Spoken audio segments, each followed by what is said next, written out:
What is God like? Genesis chapter 41. After 2 whole years, Pharaoh dreamed that he was standing by the Nile.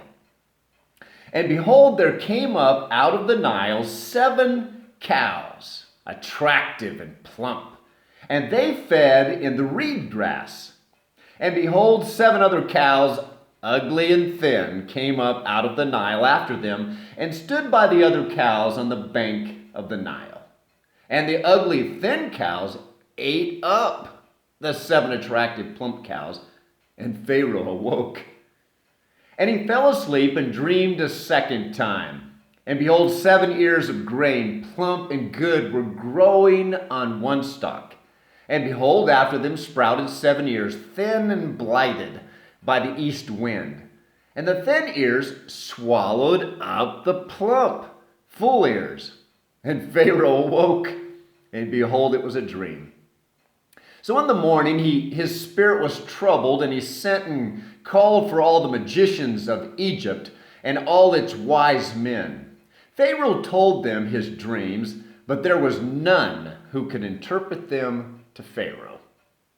Then the cupbearer said to Pharaoh, I remember my offenses today, when Pharaoh was angry with his servants and put me and the chief baker in custody in the house of the captain of the guard.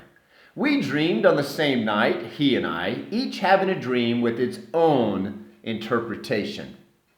A young Hebrew was there with us, a servant of the captain of the guard. When we told him, he interpreted our dreams to us, giving an interpretation to each man according to his dream. And as he interpreted to us, so it came about. I was restored to my office, and the baker was hanged. Then Pharaoh sent and called Joseph, and then they quickly brought him out of the pit.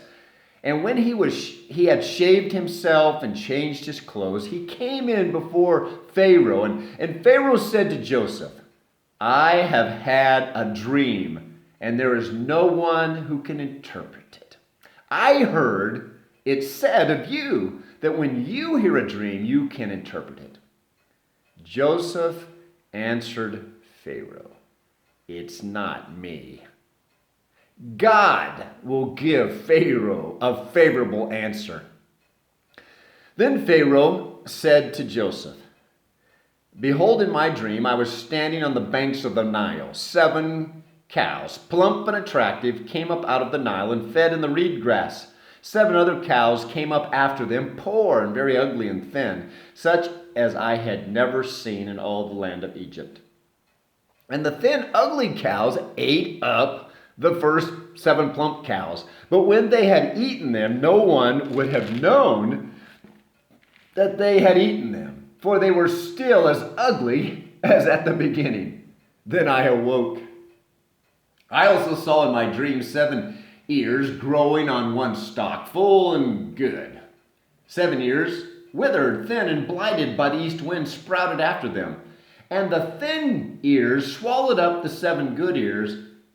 And I told it to the magicians, but there was no one who could explain it to me.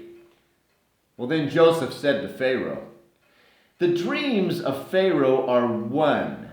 God has revealed to Pharaoh what he is about to do. The 7 good ears are 7 years, and the 7 good ears are 7 years. The dreams are one. The 7 lean and ugly cows that came up after them are 7 years, and the 7 empty ears blighted by the east wind are also 7 years of famine. It is as I told Pharaoh. God has shown to Pharaoh what he is about to do. There will come 7 years of great plenty throughout all the land of Egypt, but after them will arise 7 years of famine, and all the plenty will be forgotten in the land of Egypt. The famine will consume the land. And the plenty will be unknown in the land by the reason of the famine that will follow, for it will be very severe. And the doubling of Pharaoh's dreams means that the thing is fixed by God. And God will shortly bring it about. Now therefore let Pharaoh select a discerning and wise man and set him over the land of Egypt. Let Pharaoh proceed to appoint overseers over the land and take 1/5 of the produce of the land of Egypt during the 7 plentiful years. And let them gather all the food of these good years that are coming and store up the grain under the authority of Pharaoh for food in the cities, and let them keep it. Then food shall be a reserve for the land against the 7 years of famine that are to occur in the land of Egypt, so that the land may not perish through the famine.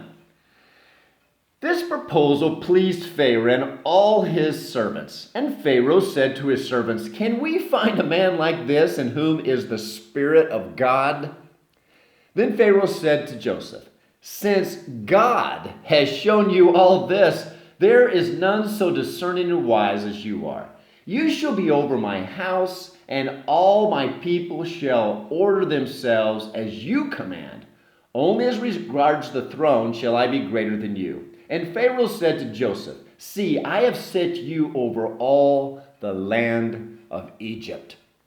Then Pharaoh took his signet ring from his hand and put it on Joseph's hand, and clothed him in garments of fine linen, and put a gold chain about his neck. And he made him ride in his second chariot, and they called out before him, "Bow the knee." Thus he set him over the land of Egypt. Moreover, Pharaoh said to Joseph, "I am Pharaoh, and without your consent no one shall lift up hand or foot in all the land of Egypt."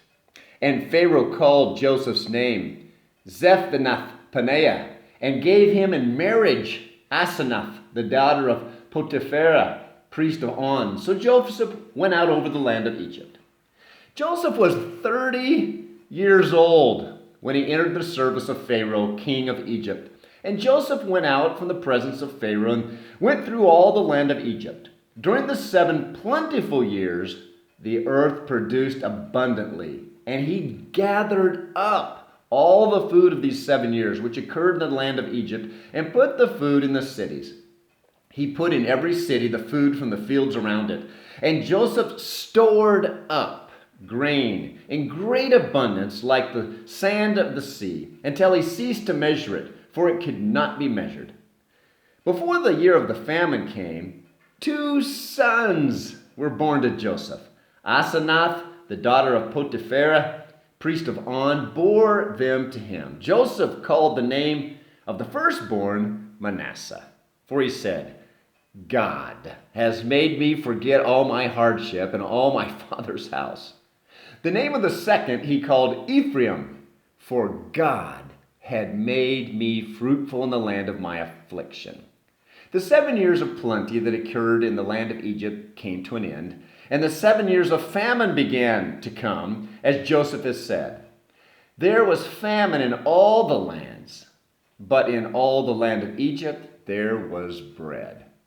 When all the land of Egypt was famished, the people cried to Pharaoh for bread. And Pharaoh said to all the Egyptians, "Go to Joseph. What he says to you, do." So when the famine had spread over all the land, Joseph opened all the storehouses and sold to the Egyptians, for the famine was severe in the land of Egypt. Moreover, all the earth came to Egypt to Joseph to buy grain, because the famine was severe over all the earth. What is God like? He is the God of great preparation for the future. God was very kind to give us an example of why we should save a part of our income every month. We should store it up. We should have a savings account every month. For one does not know our physical future. One does not know when a coronavirus could come and stop our income for a few months, or the loss of health, or the loss of a job for a time. With a savings account, one can survive during the hard times. God gave the abundant savings account to Egypt. And God caused the famine in Egypt and over the whole world. Why would he do this? 2 Chronicles chapter 7, verses 13 and 14, God says, listen to what God has to say. When I shut up the heavens so that there is no rain, or command the locust to devour the land, or send pestilence among my people. Verse 14, if my people who are called by my name will humble themselves and pray and seek my face and turn from their wicked ways, then I will hear from heaven, will forgive their sins, and heal their land.